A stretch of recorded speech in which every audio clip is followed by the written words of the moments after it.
Very good evening to you, and thank you so much for joining us on this edition of Spectrum on this special day, which is Labor Day, a day that is dedicated to you, the workers, not only to celebrate but also to reflect on the different challenges that you're facing day by day. You might have heard in our news there, the main celebration has been in Nakapiripiti district, that is in Karamoja sub-region, where President Yoweri Museveni revealed that in a meeting held yesterday, there was an agreement on a number of outstanding issues, including a minimum wage. There's going to be a tripartite decision where workers, the government, and the labor unions will sit and determine case by case, that's sector by sector, what should be the minimum wage. There are issues to do with casual laborers. They want contracts for all the workers. There are a number of issues there you might have heard in our news.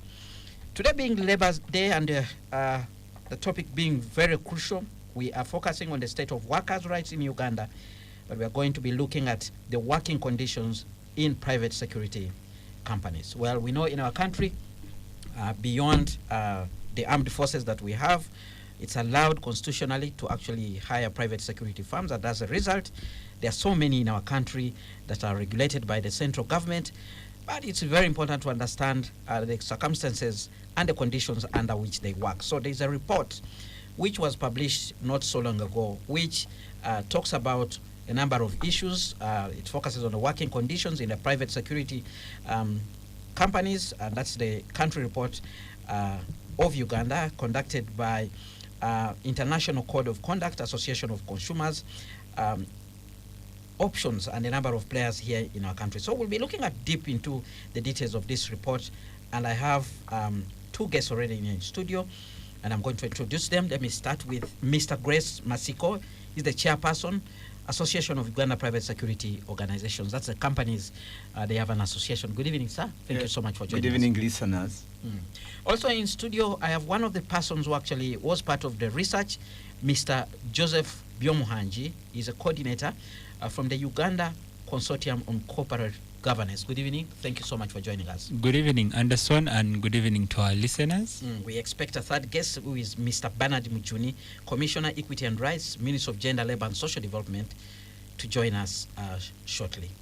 Very quickly, let me begin with you, Byomuhangi, to give us a quick background to this report and also share with us some of the key issues that you found out as far as the conditions concerned where it comes to private security company workers.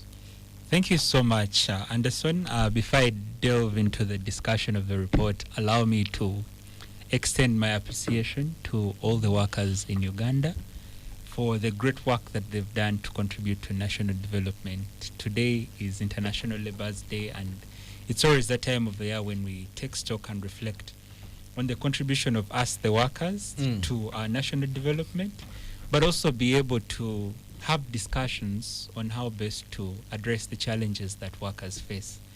The report at hand that assesses the working conditions of private security workers in our country was done by the International Code of Conduct Association, which is a multi-stakeholder initiative that has both the private companies, us in the civil society, academia.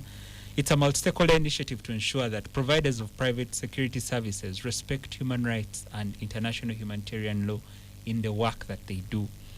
Our focus was on assessing the working conditions of these private security workers, and we had an interview of approximately 1,000 security guards in the 9 main towns of Uganda, starting with our capital, Kampala. We moved to Wakiso, Gulu, Mbale, Mbara, Mokono, Jinja, Mpiji, and Entebbe to be able to understand their working conditions by talking to them, but also by observation. Summarily, to share some of the statistics, the findings of the report indicate that approximately 53% of these private security guards lack formal contracts. I'm happy today that His Excellency in his address on Labor Day has talked about the challenge of casualization of labor. 71% of the private security workers work 7 days a week without rest periods, but also 65% of them are unable to take breaks between their shifts. So somebody is working day shift at Anderson's residence, then they move to Joseph's residence for night work. And only 25% were aware of their protection against workplace discrimination. Discrimination was one of the other challenges that manifested in terms of who gets deployed where. The discrimination was also based on gender. For some of the female private security guards, they were not allowed to carry arms just because they were women, yet they've undergone the same training like their male counterparts. The other challenge was around issues of sexual harassment, and unfortunately it's two-way, both at the level of supervisor and the person being deployed, that's internally in the company, but also unfortunately where they are deployed. When they are deployed to come and work at your residence or other premises, they've also faced instances of sexual harassment. So the question was, do they know procedures of getting redress for this? And it's a conversation that we really want to have with the association here today to see how best it supervises its membership, that is the private security companies, in addressing some of these things. We also discovered that there are certain basic things that would contribute to decent work, like a guard shelter. In most of the premises, it was lacking. Access to clean water, it was lacking. Also, shelter for them in the instances of rain and sunshine, it was lacking. And also sometimes access to a toilet. So it's something that is very absurd because private security providers are very integral in the work and economy of our country. The work they do contributes so much to the protection of our life and property. So there has to be a change in their working conditions for us to realize decent work for all.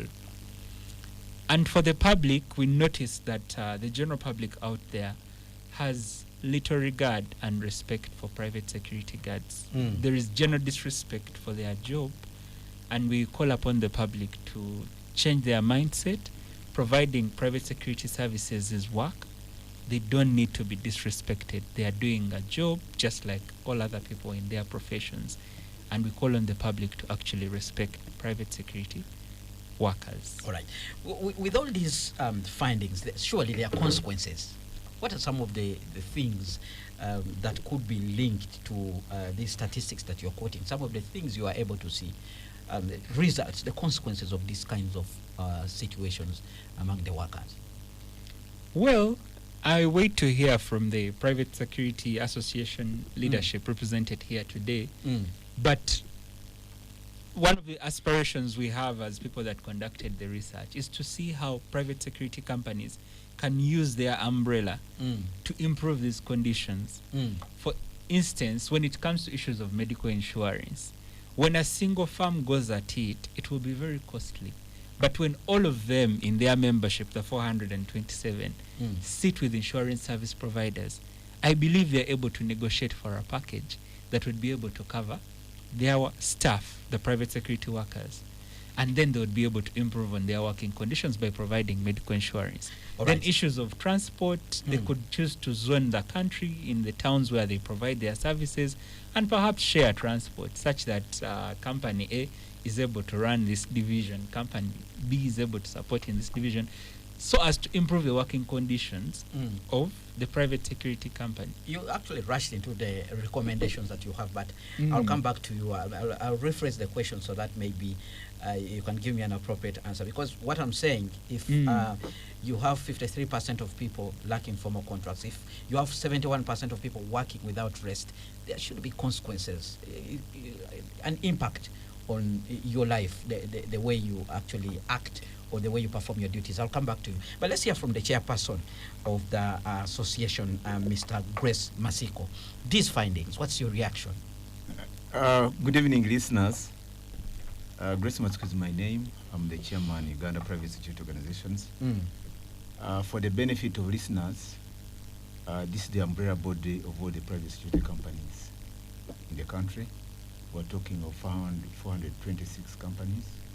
426? Yes, employing about 100,000 personnel.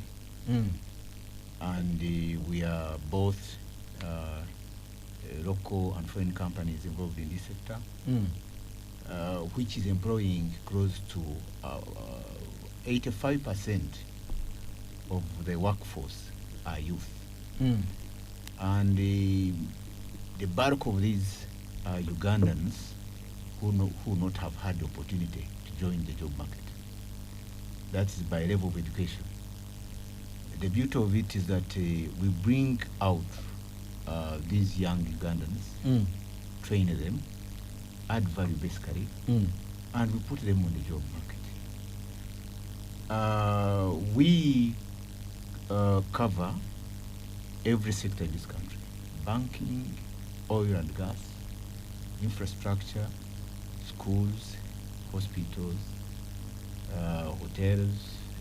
Wherever you are and listening, just look, wherever you are in this country. Look around you. Look around yourself and see the immediate resemblance of a state presence is the private security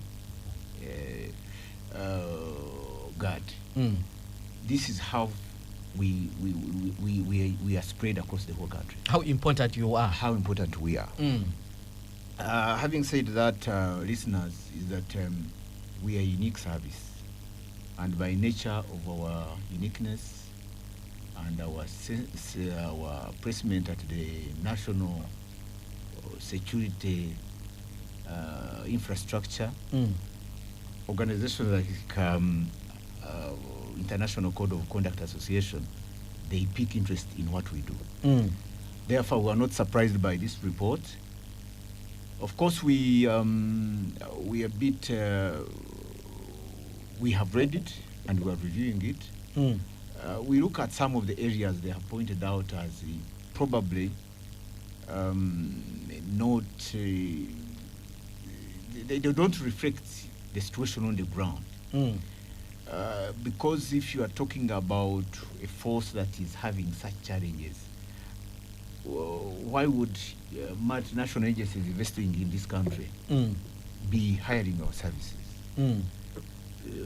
Right from telecom and all these very sensitive, So you wonder whether it's really reflecting what is on the ground. But listeners must appreciate that we are not a standalone institution. As much as we're unique, we are part of the national economy of this country. What faces you out there, the listener, faces us as well. But the beauty of it is that we have given hope. We have, for those that will not be in the job market, we have helped in complementing national security. If you recall, 1991-92, government had to reduce on the number of the military personnel by almost half. So it left a lot of gap because they wanted the international financing institutions wanted to reduce on the military expenditure. Now, leaving that gap is what we have filled in.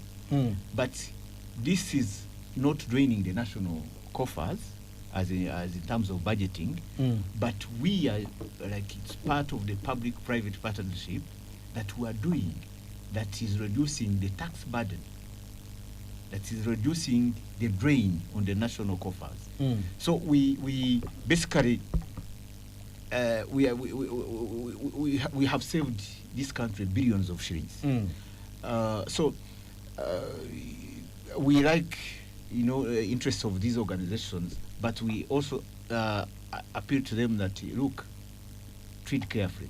All right. Because we are talking about national security. All right, Mr. Masiko, we do appreciate all the good work that you're doing, but you also have a responsibility to ensure that the people that are working for you are also enjoying their lives. Seriously, when you look at some of these figures, for instance, if we have 53% of all the 100,000 workers, serving in the different companies with no contracts, that means there's no job security, probably payments poor. If you're injured at work, maybe there's no policy to actually help you get even compensation and things like that. You're basically hanging 53%. Thank you, moderator. I think. Do you offer contracts as a we private do? security We do. company? That's why we're saying that this report we're studying it because some of the things are not reflecting what is on the ground. For instance, we don't believe in that figure. Of It's up- 53%. yes. Secondly, if there was such glaring Findings. findings Or realities. our concern is we as the sector leaders, we are never approached on to cross check some of this information. That's why we don't believe in it. Another key highlight. Because, for instance, you cannot tell me such a big number of workers are not on contract. This is out of the way. I mean, another key highlight: 71% work with no rest.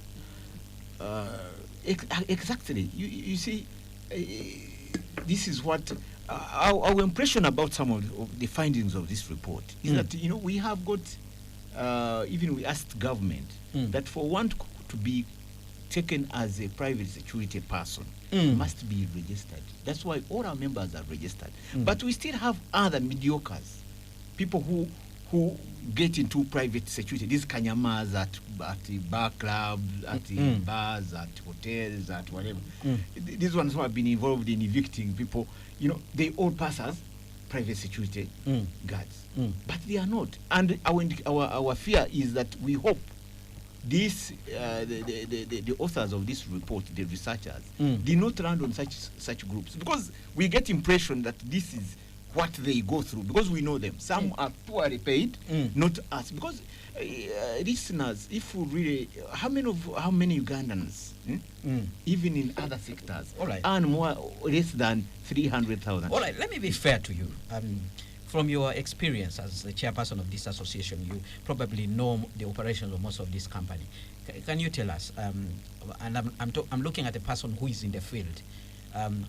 The lowest that one is paid as a private security guard is how much? Okay, as an association, we agreed with all the members that an entry-level pay for our private security guard is 300,000. 300,000. If there's anyone falling below that, and it's not brought to our attention, that we cannot do it. But for the cases that have been brought to our attention, they have been handled, and the members are complying. And the best pay? That's the best pay, by the way, the best pay.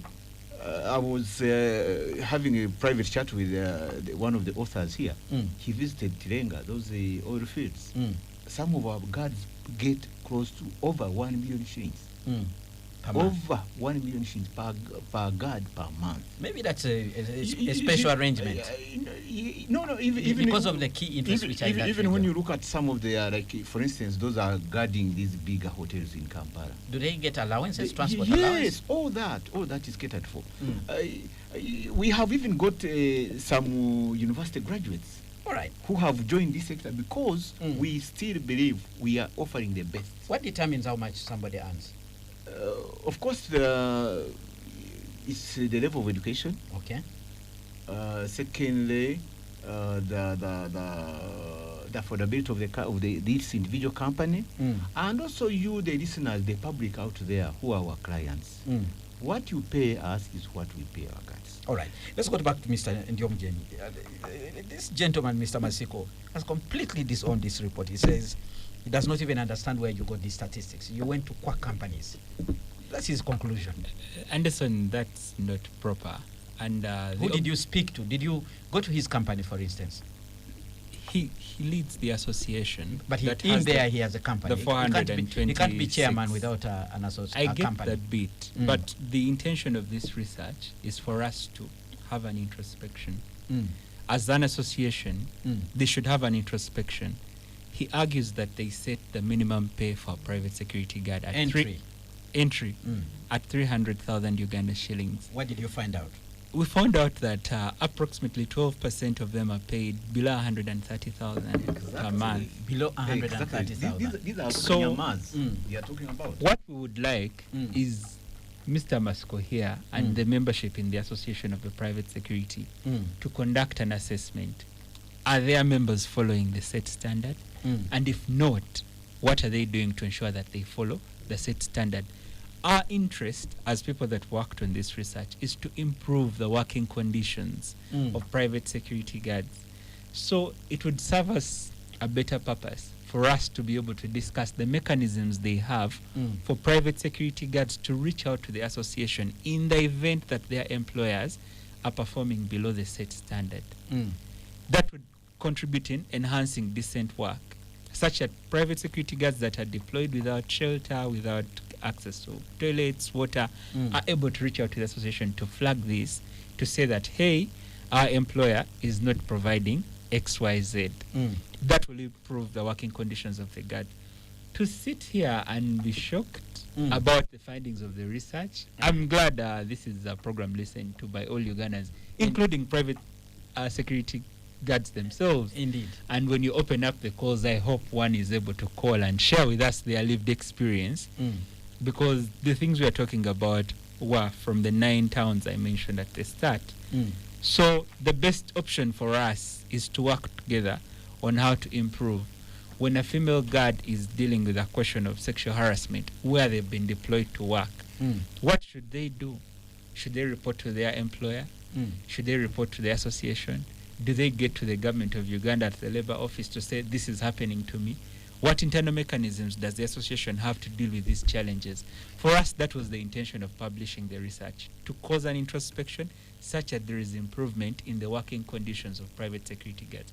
Like he said, they are doing a great job. Just this week, we've been monitoring the oil and gas projects, the Sino Kingfisher, the Eco, the Tilenga, and Kavale Industrial Park.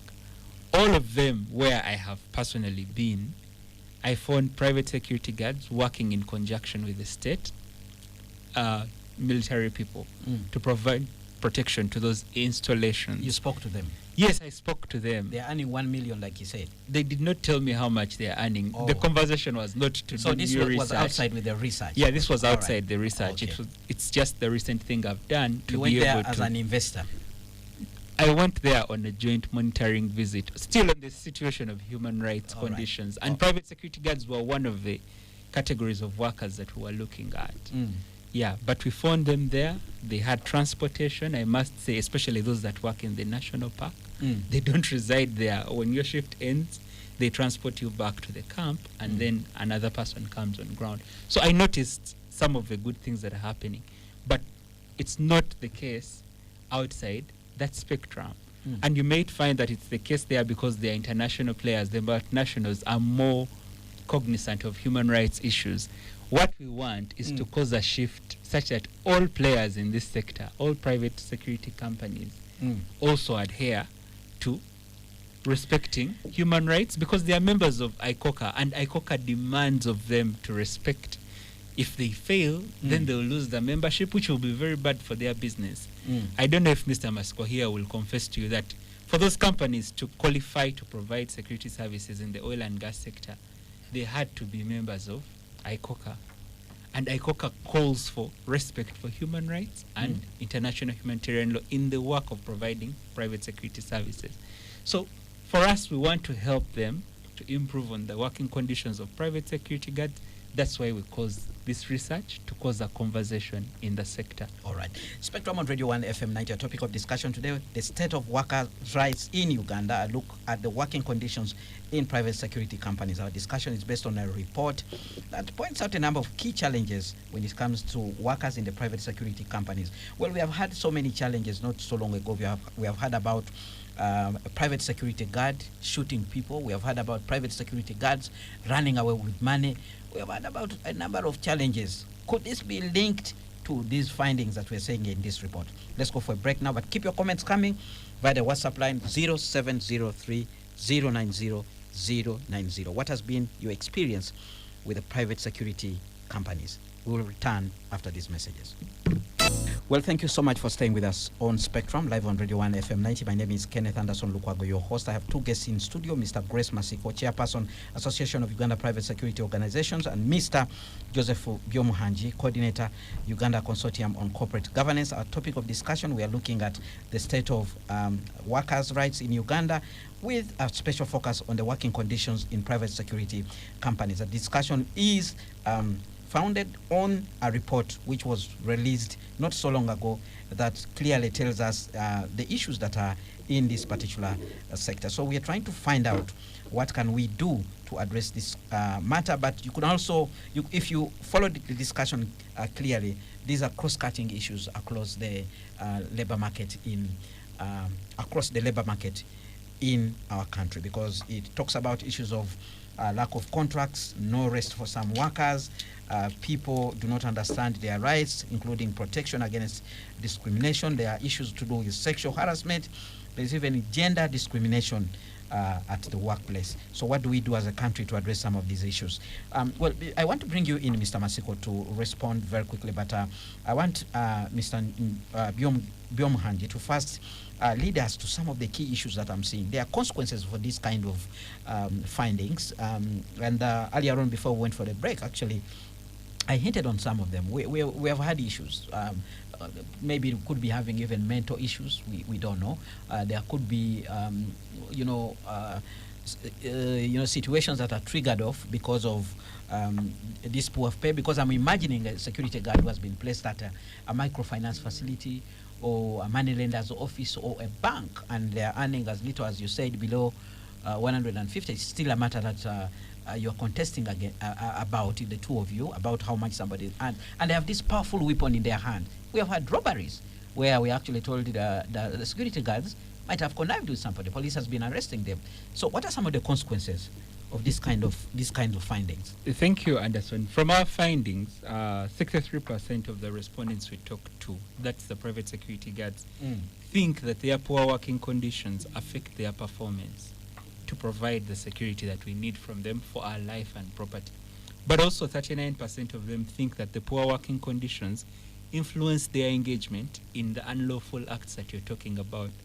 Just recently, there was an attempt on DTB Bank somewhere, but thanks to the Uganda police, nothing was taken away. The attempt was by the security guards? In the scuffle, one of them even lost their life, but there was an attempt on the bank, yet they're supposed to be providing security. So we believe intrinsically that improving the working conditions will go a long way in giving Ugandans the value of having private security. That's the protection of life and property. But once these conditions are not addressed, the issues of national security are going to get compromised, because these people have guns and ammunition. Now, if you don't give them what they are supposed to get to have decent work, you risk the entire nation. So we call upon the stakeholders, the regulators, to be able to step up and weed out those that Mr. Masco has made reference to. Hopefully those ones don't carry guns. But then even these that have guns, we need to be able to ensure that their working conditions improve and they have decent work, such that the desired security doesn't turn into insecurity for the country, because their numbers are quite huge. 100,000 of them carrying guns is something that is big. Yeah. All right. Mr. Masco, surely these are very important issues. Mental health, the theft that we are seeing, you heard from the report there, while these people are on duty standing there, their mind is not fully focused on the job. Therefore, probably they are guarding in vain, But I also have a number of comments that have actually come in through the WhatsApp line, and I would like to encourage the listeners out there to actually send in. If you're a security guard and you're listening to this program, send your comment to 0703 090 090. I would like to tell you the chairperson of the association of the companies that employ you is here in studio. He will respond to you. Mr. Masco. Yeah, thank you, Anderson. First of all, he's talking about poor pay in this country who is not well paid. We've had even members of parliament who are earning millions saying we are poorly paid. Have you heard of a saying that two wrongs don't make a right? Exactly. You see, that's why we put a cap on the entry level pay. The reason why yours is a little bit unique, these are people who are holding a gun. Exactly. A powerful weapon. Exactly. They can even turn it against you. Exactly. Unique, we admit. That's why we have put a cap, because we know that these are armed people. Mm. And I would like to interest the listeners and the public out there. Mm. For instance, ask yourself, a senior 2 dropout in this country, how much does that person earn? But as we are giving it 300, we are giving that person 300,000, and incrementally, the more they train, the more they become senior, the more they get paid. The person is Now, being paid 300,000. 300,000. They are guarding a financial institution with maybe 10 billion. But even you have seen even What do you put in their heads? Exactly. Mm. But also I don't want to sound like I'm inciting them. No, you are not. I'm trying to understand. Secondly, the listeners out there, you can also make your self-reflection on the good thing the authors of the report are talking about self-reflection as to the core reason of this report. For instance, when you hold a birthday party or a wedding, where do you place security? We have seen in the budgeting process of everyone, including even government departments, when they are talking about, when they are budgeting, the security component comes at the tail end, or even everything has been exhausted, and then they say, okay, fine, we are remaining with 100,000 shillings. Where do we place it? Oh yeah, there is security. So it comes as a second thought. So you are copying from now. The danger of that is that we expect security, but we don't budget for it. And my call to the public out there and our clients, please put security as one of those key priorities when you're budgeting. For instance, you have a supermarket. It has billions of shillings in there. But when you approach a private security company, you want to pay as if you're running a kiosk. You see, we have seen those cases. I'm thinking there's negotiation. When I approach you, we negotiate. Exactly. You so see, if you feel you're not satisfied, walk away. Definitely, that's what we have done. But like someone feels that you should top up the little pay they are giving, because me, I don't have interest in your business. The only interest I have is that customer-client relationship.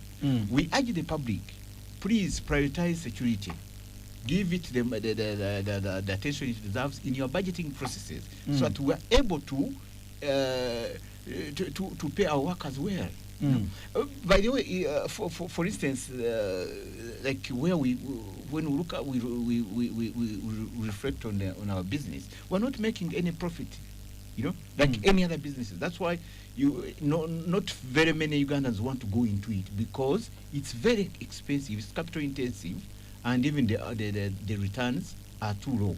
So we are appealing to the public out there, please do prioritize security, put it in your budgeting processes, so that when one of us approaches you, or you approach a security company, you have at least some fair budget for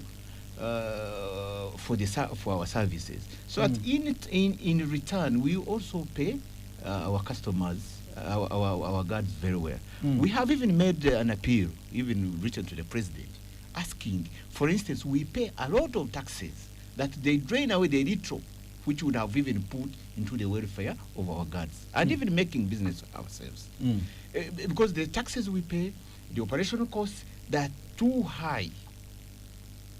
For instance, I can give an example that if you have, like, for instance, you go into this business with 500 million shillings, the listeners out there may think it's a lot of money. But by the time you put it into this business and you start operation, you find that you have only, because of the taxes that take away the huge, the bulk of our investments, you find that you are only remaining like 150 million shillings. What can 1,050,000 shillings do in a business which has such, which is capital intensive?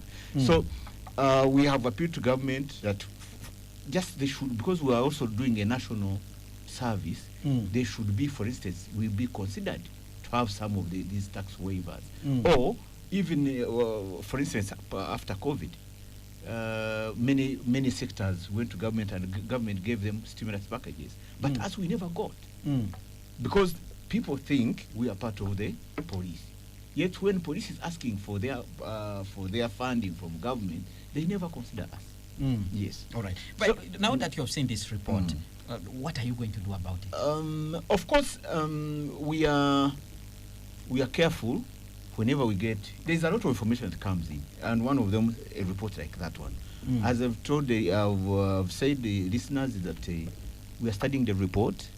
We will take out what we feel requires our attention, and it helps us to do self-assessment and also improving our sector. Because had it not been reports like this, maybe we will not be on air like we are talking about. So we want to have this discussion going on for the betterment of our sector and the improved services to Ugandans. All right.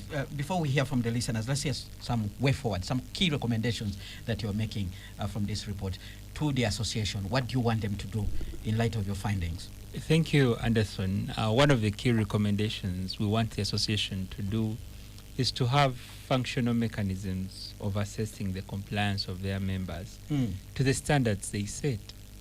Because the chairperson speaks so highly of those standards, but the assessment does not indicate that their members are complying. So we want them to have functional mechanisms to deal with these issues. We want them to increase awareness, especially for the guards, the private security guards, to know that if your employer is not performing to these standards, you can report to the association and they will intervene.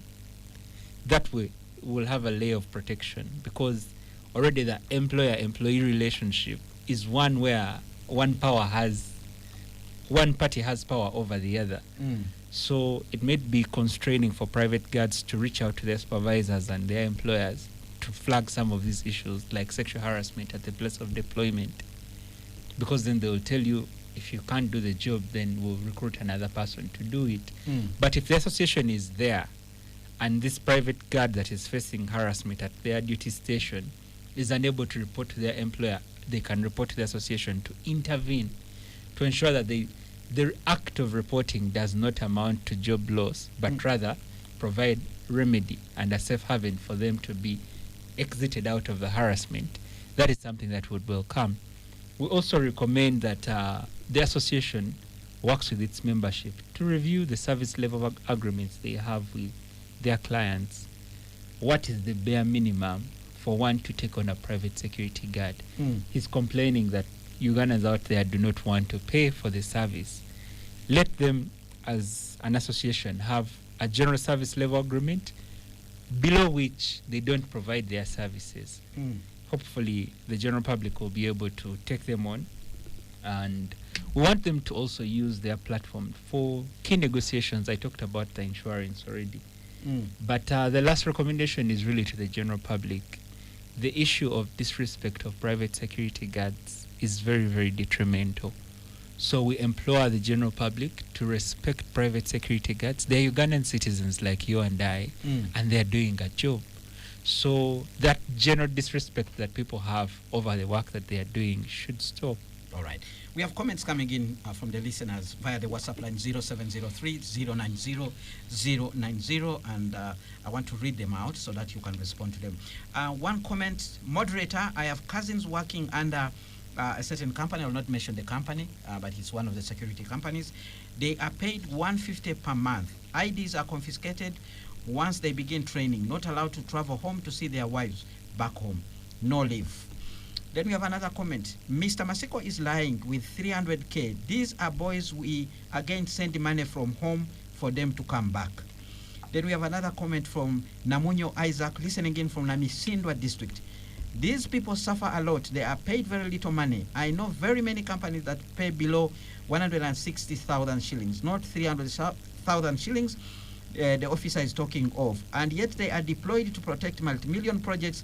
Let the officer in studio address the issue of salaries, because many instances of theft have occurred by these very private guards due to little payments, and this puts the private guards at a very high risk of losing their lives when caught in such acts. Another person writes in and says, good evening, Anderson. Mr. Masiko is not in touch with reality. That report is so true. I have guards earning 150,000 per month, and worst they do is work at night and day shift, so as to double their incomes. It's plain slavery, Mwami Masiko. Go to ATM outlets. These guards are plain beggars when you visit those points. It's so disheartening. And that's a comment that comes in from Salong on Sereko. And then we have another comment. Good evening, Spectrum. Robert Iniumbe. Mr. Lukwago, I 100% agree with the presenter who said that 90% of the security guards in Uganda are earning less than 120,000. If you find a security guard earning more than 300,000 and above, she must have stayed more than 15 years in the service. Labor and gender cannot help at all. Instead, they are bribed by the very employers to underpay the security guards. The 300,000 they are saying is never there. If you budget that money for rent, food, medical, and other basic needs, can that 300,000 shillings do anything? That's a question there from Robert Iniumbe. Hello, Spectrum. 130K inclusive of tax and NSSF, yet he indicates that the clients are not paying well. The attitude of the leaders is such as Mr. Masiko is the reason those conditions shall never improve. Kindly recognize the research as a highlight for areas of improvement. The researcher asks a simple question: what mechanisms are in place to support the companies and individuals, reprimand or cause improvement? That's the feedback we are getting. More comments are coming in. Mr. Masiko, okay, a handful for you. Thank you. Thank you, listeners. I would like, because some of the issues they have raised, and indeed that's why we engage the public through the media. One of the reasons that as much as we talk about ourselves, we also need to get the feedback. For instance, as an association, we have got a desk, and some of these issues I want to share with the listeners out there, those that have raised the complaints. We want to take them on, and we shall protect you. That's my commitment. We please take down this number to handle your complaints. 0782 068 902. You can call that number or you WhatsApp it. Give your complaint, and especially also mention the company which has got which is underpaying the workers. Is this your number? That's the office. That's the office. That's the secretary. What if I want to walk to your office? Where can I? Or if you want to walk into our office, we are opposite Uganda Revenue Authority headquarters in Akawa. We're on a building called Global House. Global House. So if you reached there, you ask for the office of the association. We're on the first floor. For the benefit of the listeners, let me repeat the number: 0782 068 902. You can call on it or WhatsApp. Yes. Quickly respond to other comments. So we are going to take on those observations, and please provide us with the relevant information so that we act. Because some of the information we're just it's a bit shocking that someone would do it. So I believe these are, if they are indeed private security companies and registered, we shall take action on that. Can an association carry out its own research to validate this? Definitely, of course. I mean, whatever information you bring, we shall raise the relevant companies, and we'll find out why they are not complying. Yes. Can you call the association meeting and have this gentleman to come and disseminate this report to you? So that you can have a gentleman discussion. That's very good. It's okay. We can arrange and we invite him to present the report. But what I know for a fact, some of the information that they have put out is a bit, as I said, is not what is on the ground. And also surprisingly that the International Code of Conduct Association, which is a Geneva-based organization. Where are your members? We are the members. They have just given us the observer status. So basically, before they can give you an observer status, you must be meeting some international standards, including how you pay the workers, their welfare. But this is their report. So exactly, this is a bit contradictory. You know, granting us the observer status, and then you talk about all this. So that's why we're saying that this information, yes, we are not discarding it, we are not rejecting it outright. That's why we have decided that we have to internalize it and probably pick out the areas we think require our attention. Mr. Byomuhanji, anything you want to comment on? Yes, I would love to make it very clear to the association that the reason why the research was done was to improve. The ICOCA, the International Code of Conduct Association, calls for respect for human rights in providing private security. So, by us assessing the working conditions of private security guards, we want the association to deal with its membership so as to improve the working conditions. I'm glad that the listeners have been able to reach out to you via WhatsApp. And from what they are sharing, they validate the findings of the research. I hope the association will be able to have an introspection such that going forward, we work with them to improve the condition of private security guards. I'm happy that he has been able to share the contact to which people can report. He has been able to share the address of their headquarters. It's just that some security guards are outside Kampala. I don't know if they have a regional presence. It would be good for those outside Kampala to also know where to find the association, such that these issues now come to you, because it seemed like there was a knowledge gap between the private security guards and the workings of the association. So in case, Mr. Masco, you have regional presence, kindly share with our audience such that we contribute to that, for them to know where to find you if they are not around Central Business District. If somebody is in Mbale, if somebody is in Gulu, and they need to reach out to the association, how do they find you? Then we have another comment. Security guards, these guys are very poorly paid. Their little pay is always delayed and working under very poor conditions. E.g., just last month, some who were guarding a DTB bank turned into robbers, and when they were arrested, one of them made a confession that they did it in an attempt to pay themselves, since their employer has not paid them for months. Remember, the business owners pay for services directly to the employers, who cheat their money, hence endangering the public. The biggest problem is that most of the security companies are owned by retired generals and police who are highly connected to the regime. This complex situation makes it very difficult for the cheated guards whose rights are abused to petition higher authorities, including courts. Thank you. General Masiko. Yes. I don't want to be called that. Really. Listeners, let me tell you, not so long ago, Mr. Masiko was one of us, a journalist by training, and he was working at New Vision and a number of other places. So he's not an army man. Yeah. Please continue. Listeners, I think we welcome those complaints and those observations. As I've said, kindly reach out to us. On the numbers, moderator will read it again. 078-2068-902. WhatsApp or direct call. Exactly. Now, in or our field, you can walk to Global House in Nakawa. Yes, near URA headquarters. URA Towers. Exactly. All right. Members, listeners, get it from me. Where the association stands, there is no person above the law. Whether a general, you are whatever. Yes, we have the generals there. We have got powerful businessmen in this sector. But if it comes to the workers' rights, that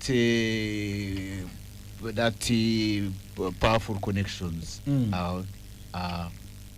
don't work. Kindly reach out to us. We shall attend to you. There is also another opportunity. In case you feel the association may not be reached out, there is a fully fledged office at the police headquarters, which is Private Security and Firearms Department, which handles complaints of that nature. There are so many cases we've handled as an association, which come to around payment issues and whatever.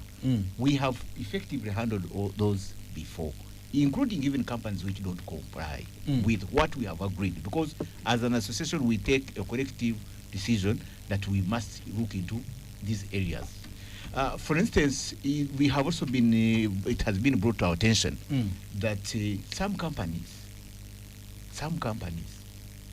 they don't have insurance cover for their workers. Yet, we signed an agreement with Liberty General Insurance for as a collective arrangement cover for all the members. All right. So if your company is not insured. All right. Ask them why. Bring it to our attention. We shall make sure they comply. All right. We have even, for the issues of welfare, we have even established a circle for the private security. All right. So all these are geared towards improving the welfare of the workers out there. All right. Mr. Grace Masiko, Chairperson, Association of Uganda Private Security Organizations, thank you so much for joining us on this edition of Spectrum. Mr. Joseph Byomuhanji, Coordinator, Uganda Consortium on Corporate Governance, also a research on this particular report that we've been discussing. It's a pleasure. It's been a pleasure having you on this platform. Thank you very much, dear listeners, for tuning in and contributing to this discussion. We hope that this discussion will tickle some of the people out there, including the association members, to address some of these teething issues as reflected in this report. Tomorrow, 2 hours of analysis of top events of the week during Spectrum Extra. Do make a date with me. Until then, it's a good night.